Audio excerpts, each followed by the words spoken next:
ఆర్ఎస్ఎస్లో బాల్యం నుంచి మేము నేర్చుకున్నది ఏంటంటే పూలమాలలకై పొగడ్తలొద్దు, ఆ పూలమాలలకై పరుగులొద్దు, పొగడ్తలకై వెంపర్లాట వద్దు, అవే నేర్చుకున్నాము. సో కాబట్టి నేను ఇస్కాన్లో జాయిన్ అయిన తర్వాత ఇంకా నేను అంటే వ్యక్తిగతమైన శరీరం పట్ల ఏదైనా ఒక అకేషన్ ఉంటే అది నేను చేసుకోను. ఎందుకంటే ఇది ఒక మొదలు చివర ఉండేది. ఈ మొదలు చివర ఉండే దాంట్లో సెలబ్రేషన్ ఏమిటి? అయితే ఆ వంకతో ఏదైనా మంచి పని చేస్తే పర్వాలేదు, చాగంటి గారు చెప్తారు కదా. కానీ అందులో మేము ఈ మార్గంలోకి వచ్చిన తర్వాత ఇంకా దేహపరమైనటువంటిది చేయడానికి నేను వ్యతిరేకి. అంటే నేను వచ్చేసరికి ఆ పురాణ పని మధు చెప్పాడు, స్వామి మీకోసం పైన 10 మంది వెయిట్ చేస్తున్నారు. ఇప్పుడే నేను వెళ్తా ఏం చెప్పాను కారులో, మరి రాగానే పడుకోండి మీరు, లేకపోతే లేట్గా లేవన్నాను. ఎందుకంటే నిన్న ఏకాదశి ఈ ఎఫెక్టు. సార్ ఇది పూరి జగన్నాథ స్వామి యొక్క గుడిలో అంతరాలయంలో వాడేటువంటిది. నాకు అక్కడ పూజారులు అడిగి ప్రభుజీ కొంచెం సేవ హై అంటే నాకు అక్కడ ఇప్పుడు తిరుమల అయితే ఏ వాడ అడుగుదామేమో, అక్కడ ఇంకే ఆలోచన రాదు, ఇది ఒక్కటే కావాలన్నాను, వచ్చేసింది. జయ జగన్నాథ బలదేవ శుద్ధ మహారానికి జయ జగన్నాథ్, జయ జగన్నాథ్, జయ జగన్నాథ్, జయ జగన్నాథ్, జయ జగన్నాథ్. చాలా సంతోషం అండి. కూర్చోండి సార్. చెప్తాను.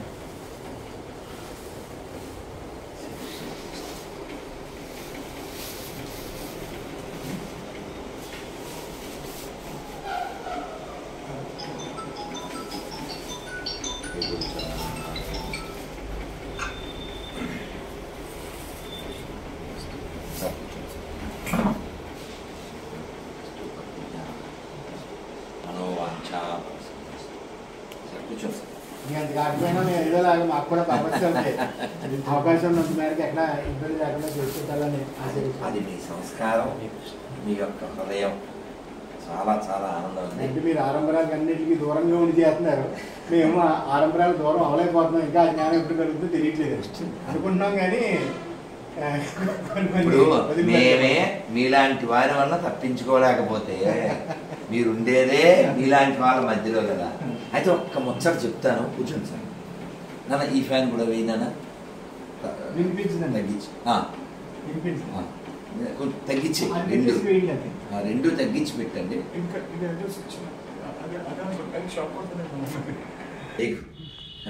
మా గురువుగారు మాలో ఎప్పుడైనా గర్వం రావడానికి అవకాశం ఉంది కాబట్టి నన్ను ఎక్కడి నుంచో ఆ కర్వం చేయడానికి మాకొక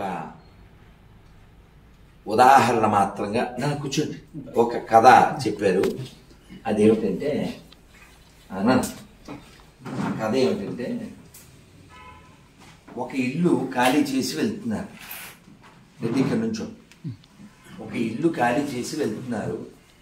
అన్నీ సామాన్లు వెళ్ళిపోయాయి. ఇంట్లో ఒక గేదె మాత్రం ఉంది, దొనపోతు మేరు బఫెల్. అది వెళ్తున్నప్పుడు అందరు దండం పెడుతున్నారు. దానికి గర్వం వచ్చింది, ఈ దండాలన్నీ నాకే, నన్ను వీళ్ళు గ్రహించలేదు మా ఓనరు, జనం గ్రహించారని అది గర్వంతో ఆగిపోయింది. ఆగిపోతే ఆ ఓనర్కి తెలుసు కదండి ఏం చెయ్యాలో. ఆ ఓనర్ వెంటనే దాన్ని కౌశికార తెలుసుగా కొట్టాడు. అది ముందుకెళ్ళిపోయింది. అసలు ఎందుకు అది ఆగిపోయింది, దానికి ఎందుకు గర్వం వచ్చింది, ఎందుకు జనం దండాలు పెట్టారు అంటే ఆయన ఇంట్లో అన్నీ వెళ్ళిపోయినాయి కానీ ఒక పెద్ద వెంకటేశ్వర స్వామి ఫోటో ఉంది. దాని వీపు మీద నిలబెట్టి తీసుకెళ్ళి జనం దండం దేనికి పెట్టారు. కాబట్టి నీకు పెట్టే నమస్కారం అంతా పరమాత్మకే చెందినది, గురువుకి చెందినది. అని నువ్వు భావించకపోతే, స్మరించకపోతే you are nothing but buffalo. అంతే కదండి. కాబట్టి మనకు వచ్చేదంతా మనది కాదు, మన గౌరవం అంతా మనదేనా, మన పూర్వుల గొప్పతనం, గురువుల యొక్క కృప. ఇప్పుడు నేను సిద్ధమవుతూ తిలకం పెట్టుకుంటూ ఏమిన్నాను, త్యాగరాజ స్వామి వారు వాళ్ళ గురువుగారు వచ్చారు, ఇలా పరిచయాలు చేశారు. ఈయన చాలా బాగా వీణ వాయిస్తారు, వీరు లక్షవేత్త అని కొందరిని పరిచయం చేసి వీరంతా నీ పాట వినాలని వచ్చారు త్యాగయ్య అన్నారు. ఇందరు మహానుభావులు వచ్చారు, ఇది మా భాగ్యం అని ఆయన ఏ కీర్తన పాడారు, ఎందరో మహాను భావులు అందరికీ వందనములెందరో మహాను భావులు చందురు వార్నుని అందా చందమును హృదయార విందమున జూచి బ్రహ్మానందమనుభవించువారెందరో మహాను భావులు. ఇలా 10 చరణాల దాకా వివరించారు. మహానుభావుడు అంటే ఎవరు, మనకు అప్పిచ్చినోడు, లిఫ్ట్ ఇచ్చినోడు, గిఫ్ట్ ఇచ్చినోడు కాదు. మహానుభావుడు అంటే ఇదిగో ఈ లక్షణంలో ఒకటి చెప్పారు, చందురు వర్ణుని అంటే చాలా చల్లనైనటువంటి తెల్లనైనటువంటి రామచంద్రుని హృదయంలో చూసి హృదయారవిందమున చూచి బ్రహ్మానంద గొంతుపోయింది అరిచి నినాదాలు చేసి నేను మన కలెక్టరేట్లో, నిన్న రథయాత్రలో, మొన్న కోరుకొండ రథయాత్రలో. సో అలా లోపల ఉన్నటువంటి రామచంద్రమూర్తిని ఎప్పుడూ చూస్తూ లోపల బ్రహ్మానందాన్ని అనుభవిస్తూ పొంగిపోతుంటాడే, అటువంటి మహానుభావులకి నా వందనాలు. అలా చాలా వివరణ ఇచ్చారు. తర్వాత చరణాల్లో ప్రేమతో భక్తితో నామమును దలచేవారెందరో అన్నారు. అంటే మనం ఏదో యాదాలాపంగా కాకుండా హృదయపూర్వకంగా భగవన్నామాన్ని కానీ జపిస్తే, స్మరిస్తే అటువంటి వాడు మహానుభావుడు అవుతాడు. అటువంటి వారికి నా వందనాలని త్యాగరాజ స్వామి అంత అద్భుతంగా చెప్పారు. అలాగే మన హృదయం కొన్ని చూసినప్పుడు, కొన్ని విన్నప్పుడు, కొన్ని చదివినప్పుడు కదులుతూ ఉంటుంది. మిమ్మల్ని అడుగుదా అనిపించింది. అదేమిటంటే, ఎప్పుడైనా సినిమా చూసి మీ కళ్ళల్లో నీళ్ళు వచ్చినాయి, అది ఏదైనా సినిమా, రాజుగారు చెప్పండి. ఈ మధ్య లేదు, మరి మీరు పాపం మీరు కుదరని పరిస్థితి చూసినా ఇంట్లో ఏదో కాదు, ఆ సెల్లో కాసేపు అలా తిప్పడం, ఏ కారులో వస్తుందో తప్ప. కొన్ని సన్నివేశాలు మనసుని కదిలించి ఉంటాయి డెఫినెట్గానే. అది ఆ ప్రేమ సంబంధమైన ఎటువంటివి ఉండదు. తండ్రి సంబంధమైనవి, దైవ సంబంధమైనవి అయితే కొంచెం హృదయం దైవించడం అన్నది కొన్ని సన్నివేశాలు ఉన్నాయి, కదులుతాయి, హృదయం కదులుతుంది. అలాంటి వాటిల్లో చాలా మన హృదయాన్ని కదిలిస్తాయి. త్యాగరాజ స్వామి వారి భార్య, వాళ్ళ పిల్లోని, వాళ్ళ అబ్బాయి, అతన్ని మల్లన్న అతని పేరు. ఆయన ఇంట్లో ఒక్క బియ్యం గింజ లేదు, బయటికి వెళ్ళాను, వాళ్ళంతా వచ్చేస్తారు ఇప్పుడు అంటే ఆయనకి వాళ్ళ నాన్నకి కొంచెం క్లాష్ అయింది.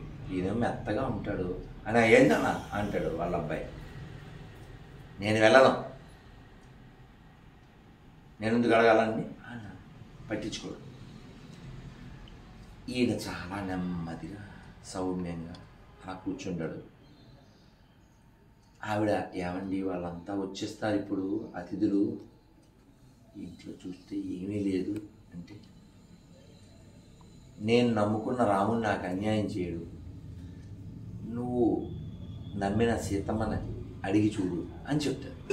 ఆవిడ చాలా దీనంగా సీతమ్మ వారిని వేడుకుంటుంది. ఆ కిచెన్లో ఖాళీగా ఉన్న పాత్రలన్నీ నిండిపోతాయి. వాళ్ళంతా వచ్చేస్తారు.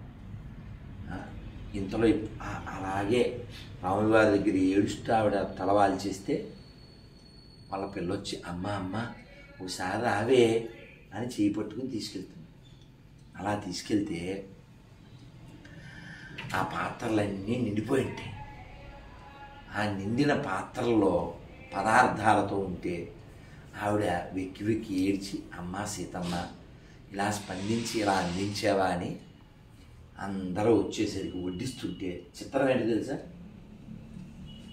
ఆ పదార్థాలు అక్షయ పాత్ర అక్షయమైపోయింది.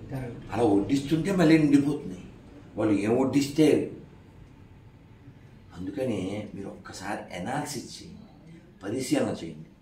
రాముడు అవతారం దాల్చినప్పుడు ఆయన్ని నమ్మిన వాళ్ళలో ఎవ్వరూ ఫెయిల్ అవ్వలేదు. రాముడు ఇక్కడి నుంచి వైకుంఠానికి వెళ్ళిన తర్వాత నమ్మిన వాళ్ళు ఫెయిల్ అవ్వలేదు.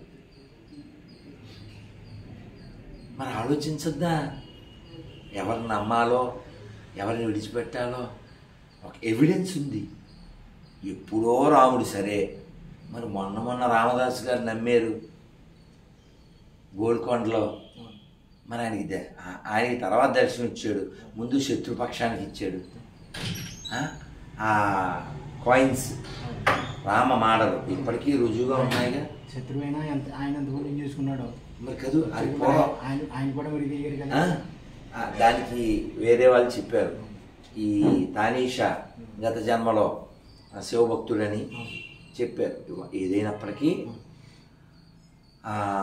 అతని పూర్వపుణ్యం, రామచంద్రమూర్తి యొక్క దర్శనం మళ్ళీ ఇంకా ముందుకు వచ్చాయి. అదే రామదాసు గారు ఒక 400 ఏళ్ల పైన, మరి త్యాగయ్య గారు గట్టిగా 200 లోపే, 178 ఏళ్ళు. మరి ఆయన చేసిన సాధన రాత్రి కూడా కారులో మాట్లాడుకుంటూ వచ్చాం. 96 కోట్ల రామనామం చేశారు. రోజు 1,25,000 రామనామం శివాలయంలో కూర్చుని, దానికి 4 వైపులా గుమ్మాలు ఉంటే ఒక్కో గుమ్మంలో కూర్చుని అలా చేసేవాడు. రాముడు చెప్పాడు, ఇదిగో యాగయ్య, నువ్వు రేపు ఏకాదశి తర్వాత ద్వాదశి నాడు వస్తాను, సిద్ధంగా ఉంది చెప్పి వచ్చి తీసుకెళ్ళాడు. అటువంటి వాళ్ళు పుట్టిన నెలలో మనం పుట్టాము. ఇంకా మనం దగ్గరికి వస్తే అటువంటి వాళ్ళు తెలుగు నేలపై పుట్టారు. ఆ తెలుగు నేలపై పుట్టలేదు కానీ తెలుగు నేల సంబంధం కలిగిన వాళ్ళు త్యాగరాజ స్వామి వారు, ముత్తుస్వామి దీక్షితులు, శ్యామశాస్త్రి, ఇంకా చెబితే శంకర, రామానుజ, మధ్వ, వీళ్ళందరి మూలాలు కూడా తెలుగు నేలపై ఉన్నాయని చెప్తారు. అంత గొప్ప వాళ్ళతో సంబంధం కలిగి మరి సంగీతత్రయం వారైతే, మతత్రయం వారైతే, కవిత్రయం నన్నయ్య తిక్కనయ్యారు. మన సంబంధమేగా, తెలుగు సంబంధమేగా. మరి ఇన్ని త్రయాలతో సంబంధం కలిగి ఉండి మనం దుఃఖత్రయంలో పడిపోతే ఎలాగా? తాపత్రయము అంటారు. ఏమిటి అత్రయం అంటే మీకు తెలుసు కదా. ఆ మూడిట్లో ఒకటి ప్రకృతి వలన వస్తుంది, ఇంకోటి శరీరం వలన వస్తుంది, ఇతరుల వలన వస్తుంది, ఇంకోటి పర జీవుల వలన వస్తుంది. మనం కోరుకో. అది ఆది దైవిక, ఆది భౌతిక, ఆది ఆధ్యాత్మిక. ఈ దుఃఖాల నుంచి మనం ఈ త్రయం నుంచి బయటపడాలంటే అదిగో ఆ త్రయాల్లో ఏదో త్రయాన్ని పట్టుకోవాలి. అటువంటి వారి కీర్తనలు పాడి నిన్నగాక మొన్నే వెళ్ళిపోయినటువంటి అపర అన్నమయ్య, ఎవరు? గరిమెల్లవారు. నా భాగ్యం ఆయన పుట్టినరోజు నాడు శంషాబాద్ ఎయిర్పోర్ట్లో ఉంటే స్వామి అలా చూడండి అన్నారు. మరి వారు తిరుపతి వారు మాకు ఎంతో ఆనందం. కానీ మీకు విశేషం చెప్పనా, ఆయన రాజమండ్రిలో పుట్టారు. అలాగే ఎంఎస్ రామారావు గారు శ్రీ హనుమాను గురుదేవు చరణములు ఇహపర సాధక శరణములు. బుద్ధిహీనతను కలిగిన తనువులు బుద్భుతములని తెలుపు సత్యములు. శ్రీ హనుమాను గురుదేవు చరణములు ఇహపర సాధక శరణములు. మనం ఎటు చూసినా పరమాత్మతో సంబంధాన్ని దర్శించగలిగితే నీకు అంతా వైకుంఠమే. నాకు ఈ ఇస్కాన్ సాంప్రదాయంలోకి రాకముందు అమెరికా అంటే ఒక భోగ ప్రదేశం. కానీ నేను ఇస్కాన్లోకి వచ్చి ఇస్కాన్లోకి రావడానికి ముందు ఈ పుస్తకాలన్నీ చదివిన తర్వాత నాకు అమెరికా కూడా వైకుంఠమే. ఎలా? మరి మా పెద్ద స్వామివారు నడిచిన నేలది. అక్కడ 108 పైన దేవాలయాలు ఉన్నాయి ఇస్కాన్. ఇప్పుడు కొన్ని వందల్లో ఉన్నాయి. మా గురువుగారు బై బర్త్ అమెరికన్. మరి నాకు అమెరికా కూడా వైకుంఠంలా కనిపించడానికి కారణం ఏమిటి? ప్రపంచానికే పూజాగలైనటువంటి ఈ భారతదేశం సాతాన్ అనేటువంటి పదాలతో ఈ మతం మారిన దుర్మార్గులు వర్ణించేలా చేయడానికి కారణం ఏమిటి? దృష్టే కదా, మస్తకమేగా. ఆ మస్తకాన్ని పాడు చేసింది వాళ్ళ పుస్తకమేగా. అందుకని వాళ్ళు మన వాళ్ళేగా. అలా దిగజారడానికి కారణం ఆ పుస్తకమేగా. ఇవాళ ఉదయమే నేను మౌనం కదా, మరి మీ ముందే మౌనం విడిచిపెట్టాను కాసేపటి ముందు. ఎవరో ప్రైజ్ ద లార్డ్ అన్నారు, నేను జై శ్రీరామ్ అన్నా. కాసేపు నడిచింది. ఏదో వీడియో పెట్టాడు, దీని మీ సమాధానం ఏంటి? ఏదేదో మాట్లాడాడు, కొంచెం పొగరగా మాట్లాడాడు. నేను సంతోషం, సరే అయితే మీ అమ్మ నాన్న పేరు చెప్పండి అన్న. ఆస్తి అడగలే, పొలం అడగలే, డబ్బులు అడగలే, బంగారం అడగలే, మీ అమ్మ నాన్న పేరేంటి అన్న. ఇది తప్ప మీకు ఏమొచ్చు అన్నాడు. సరే నీకు భయం తగ్గాక ఫోన్ చేసి చెప్పన్నా. ఎందుకు చెప్తాడు? చెప్పడం. ఎందుకు చెప్పడం? చెబితే వాడు మనకే పుట్టాడనే విషయం తెలిసిపోదు. సో వాడిని అలా పిరికి వాళ్ళ తయారు చేసింది ఏంటి? వాడిని నమ్మిన పుస్తకమేనా? అమ్మా నాన్న పేరు చెప్పుకోవడానికి భయపడేలా చేసింది. అమ్మా నాన్న చచ్చిపోతే తగలబెట్టడానికి దూరం చేసింది. అటువంటి బుక్ ఎందుకు సార్? ఏ దీపావళికో వాడేయకుండా, భోగిమంట అన్నాడు వాడేయకున్నాను. నేనైతే 92 దీపావళి. రైట్, ఇలాంటి మంచి విషయాలు వినవే, వెళ్ళిపోయి బయటికి పో. మా ముందు ఎందుకు? మేము అలా 92లో దీపావళి చేసుకున్నాం. ఇది ఎరిగినట్టుందిగా. ఎందుకంటే పుష్కరాలు వస్తున్నాయి కదా. ఈ పుష్కిగాళ్ళు వీళ్ళకి నీతి ఉండదు కదా, అడుక్కోవడంలో నెంబర్ 1 కదా ఈ పాస్టర్స్ బెగ్గర్స్. ఇప్పుడు రెడ్డి చేయి శుద్ధి చేసుకో ఆ వెనకాల బాటిల్తో. ఇక్కడే మొన్న మేము ధర్నాకి వెళ్ళి వచ్చేటప్పుడు ఒక చోట ఒక హిందూ ఇంటి ముందు పెద్ద సిలువ వేసాడు. దాని ఇప్పుడు ఇక్కడే. సో నేను మీకు తెలుసుగా ఇంత మంచివాడిని కాదుగా. సమాధి తోట, ఆటపాట. సో ఐ హోల్డ్ మై బాట. తీస్తా అని చెప్పింది తాట. సో 12వ తారీఖు అంటే ఇవాళే డెడ్ లైన్. ఇప్పుడు రిలీజ్ చేస్తాం ఆ గలీజ్ కానీ పోకపోతే. సో అమ్మ తల్లి బాగున్నారా? హరే కృష్ణ తల్లి, శ్రీకృష్ణ అమ్మ పోలా సార్ కూర్చో. నేను ఇటువంటి వారిని వజ్రాలు అంటాను. ఎందుకంటే ప్రశ్నిస్తారు కాబట్టి.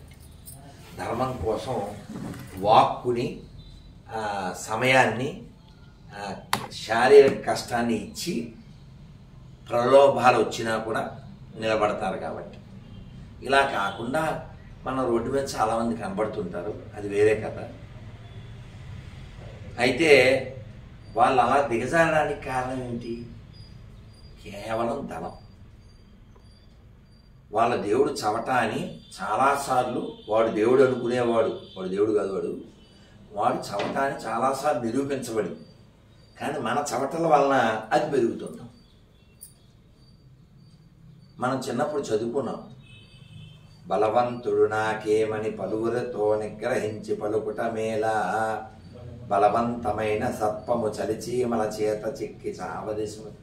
ఇప్పుడు 40 ఏళ్ళ క్రితం చదువుకున్నాం. మరి మనం చీమలకున్నపాటి బుద్ధి ఉపయోగించకపోతే ఎందుకండి అవన్నీ ఎందుకు? నేను చాలాసార్లు స్టేటస్ పెడతాను, all Hindus should be like this buffalo అని. ఎందుకంటే సింహాల్ని ఇలా మనం ఎప్పుడైనా ఈ ఫాస్ట్ ఫుడ్ సెంటర్లో ఇలా ఇలా ఎగరెత్తుంటారు చూసారా పులకాలని? అలా అసలు నాకు ఎంత ఇష్టమోనండి. దాదాపు 10-15 ఏళ్ళ నుంచి ఆ వీడియో ఎప్పుడు కనబడినా స్టేటస్ పెడతా ఉంటాను. ఈ దున్నపోతులో అడవి దున్నల మధ్యలోకి వెళ్ళింది ఈ సింహం. అసలు ఎత్తి కొలేసినాయి సార్. ఇగో ఇయాల జంపాల ఎగరేయడమే. 6లు 4లు బాగా చెప్పాడు మన ఇంటికి. అలా ఎగరేయడమే. చచ్చిపోయింది, ఉమ్మేసింది. అలాగే జిరాఫీ, అది కూడా ఏనుగుని తొక్కింది. ఒక దాని ఏమంటారు, చార్లు ఉంటాయి, జీపాలు. అవి మామూలు జీవులు కదా, అవేమి మాంసాహార జీవులు కాదు కదా, కాదు కదా.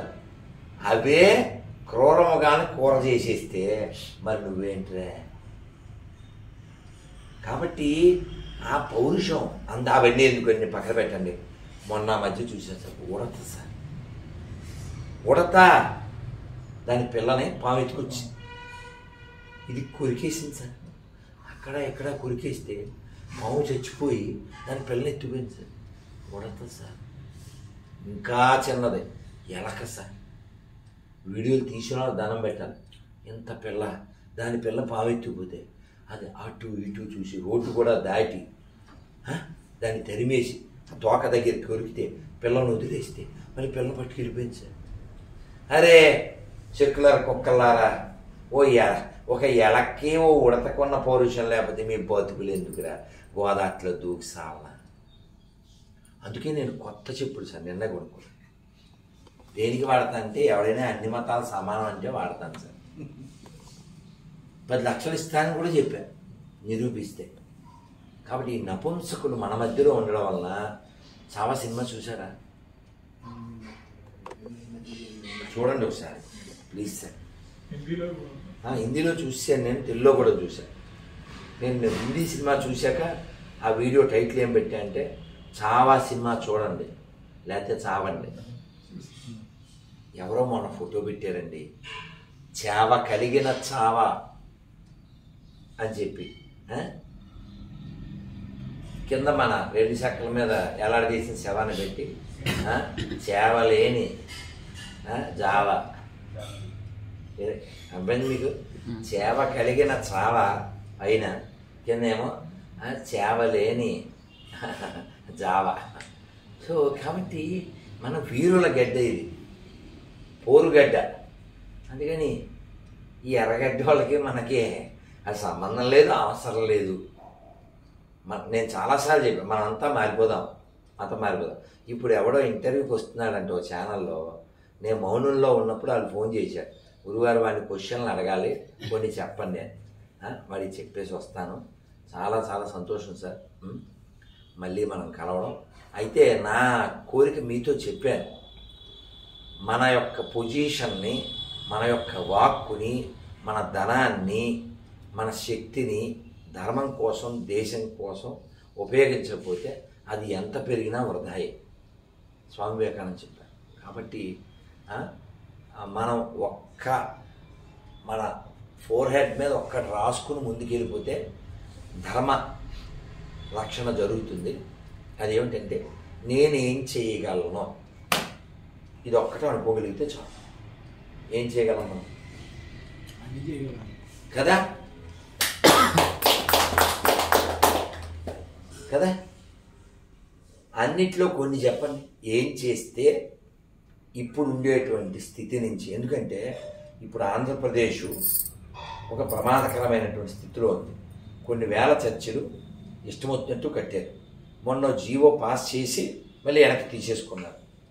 ఎందుకంటే ఓట్లు కావాలి అనే ఆలోచన తప్ప అసలు క్రైస్తవం ఇస్లాం పెరిగితే నీ కులం నీ పార్టీ ఉండదు కదా, నువ్వు ఉండవు కదరా. నువ్వు ఎవరినైతే దువ్వేవో వాడు నీకు గొయ్యి తవ్వుతాడు కదా. ఇప్పుడు పాకిస్తాన్ పుట్టింది 47 ఆగస్టు 14 డిక్లేర్ చేశారు పందులకో దేశం అని. ఆ డిక్లరేషన్ అప్పుడు సెల్ ఫోన్లు ఏమీ లేకపోయినా వాళ్ళకు ఉండే నెట్వర్క్గా అందరికీ తెలిసిపోయింది. సో ఈ 2 కుర్చీలు నీకు ఇస్తున్నామని చెప్పారు అనుకోండి, ఏం పేరు నేను పెద్దిరాజు, వెంటనే నువ్వేం చేయాలి? చాలా సంతోషం అండి, ఆ 2 కుర్చీలు పట్టుకుని వెళ్ళాలి. కానీ అసలు వాళ్ళ మెంటాలిటీ అది కాదుగా. మిగిలిన కుర్చీలన్నీ పట్టుకుపోవడం లేదా ధ్వంసం చేసేది.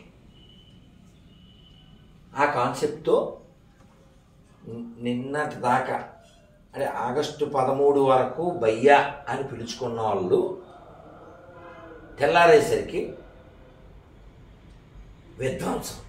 వాళ్ళ దాంట్లో విద్వాంసులు ఉండరు, వాళ్ళే విధ్వంసం ఒకటే ఉండదు. ఊచకోత వారంలో 6 లక్షల మందిని కోశారు. అలా ఈ 75 ఏళ్ళలో 1 కోటి మందిని చంపేశారు. మరి ఓ 10% ఎప్పుడు పెట్టుకుంటారు హిందువులు, ఎందుకంటే వాళ్ళ దొడ్లు అవి కడగరాదు. కాబట్టి ఎవడైనా అన్ని మతాల సమానమని చెప్పు తిరుగుద్ది. నిరూపిస్తే 10 లక్షలు ఇస్తా అని చెప్పారు, ఇస్తాం. కాబట్టి మారాల్సింది ఎవరు చెప్పండి? వాడి దగ్గర హలీం తింటాడే ఆ నీచుడు మారాలి. వాడి దగ్గర షవర్మా తింటాడే, వాడు ఉమ్మేసిన ప్రతిదీ వచ్చేసింది నాకుతూ తింటాడే వాడు మారాలి. వాడు మన మధ్య ఉంటే వాడిని మనం కొబ్బరి కోరినట్టు కోరాలి. ప్రమాదం వాళ్ళతో లేదండి, వాళ్ళు ఫిక్స్డ్. వాళ్ళు ఎక్కడికి వెళ్ళా ఉమ్ముతారు, ఎక్కడికి వెళ్ళా కుమ్ముతారు. అది వాళ్ళ స్వభావం, వాళ్ళకి నేర్పబడింది. వాళ్ళ పుస్తకం మస్తకం.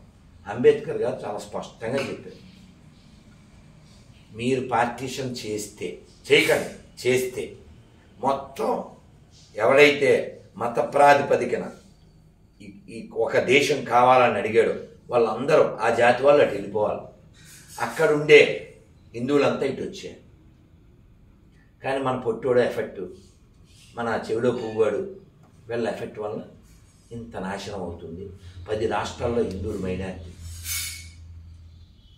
కాబట్టి ఇప్పుడు మనకి పెద్ద డిసీజ్ ఏంటంటే కోవిడ్ కాదు, ఎయిడ్స్ కాదు, secularism is the biggest disease.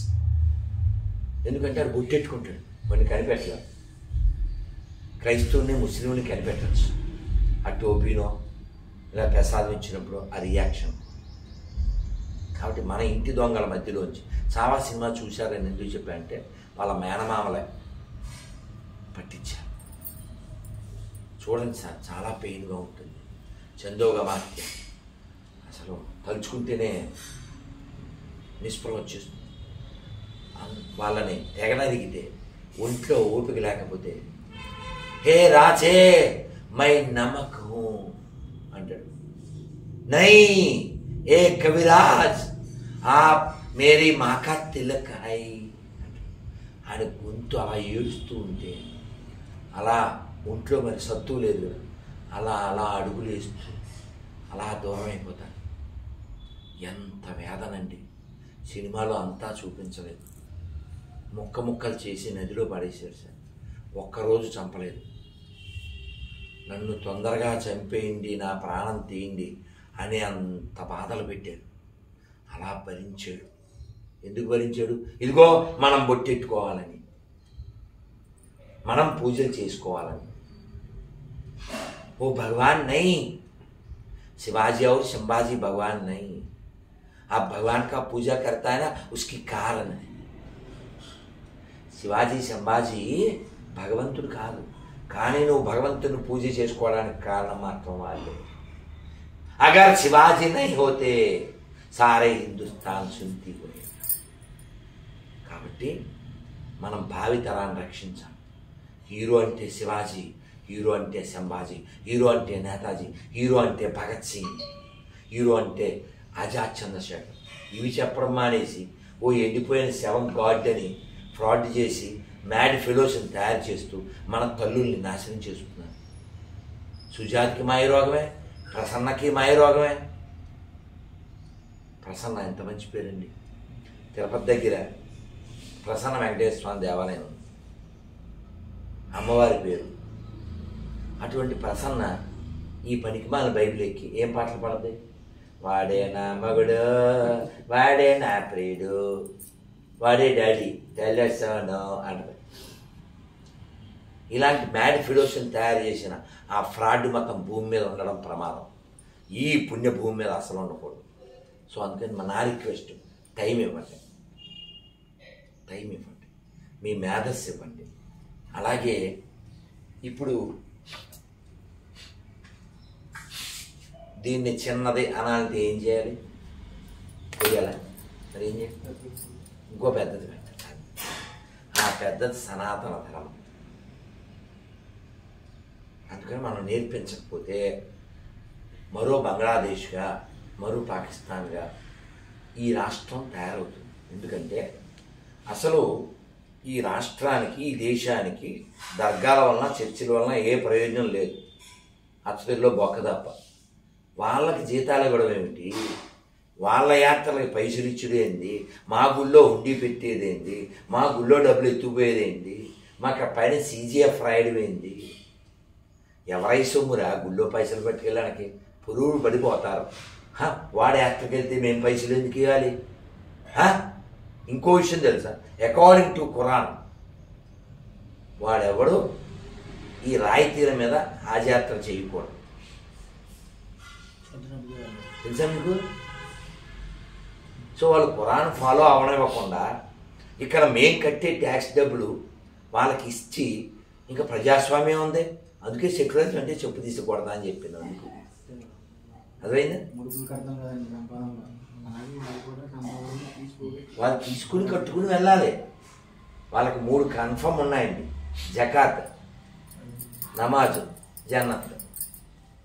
Zakat అంటే ఏంటి? దానం. ఇప్పుడు రంజాన్ కదా, ఎంతైనా ఆ పర్సెంట్ని ఎవరికి ఇస్తారు? వాళ్ళు పేదవాళ్ళు. ఏ పేదవాళ్ళు? వాళ్ళ పేదవాళ్ళు. నీకు అర్థమైందా? మనం ఎవడబడినా వాళ్ళకి ఇచ్చేస్తుంటాం. సిగ్నల్ దగ్గర అడుక్కునే వాళ్ళు ఏ మాత్రమైనా మనం దానం చేసేస్తాం. అందుకు మన రాజమండ్రి రైల్వే స్టేషన్లో 4 ఏళ్ల క్రితం మొసలదే గుర్తుందా? గుర్తుందా? సంతోషమ్మ పాపం నన్ను ఏమో అడగలే. కుష్టావిడ, ముష్టి కూడా. కుష్టావిడ, ముష్టి ఎవరైతే ఏమిటి? వృద్ధురాలు. నా అంతటి నేనే వెళ్ళి 50-100 వేసా. 4 అడుగులు అలా నడిచేసరికి నాకు వటపట్టిదారా నాకు వినపడింది. బ్యాగ్ కూడా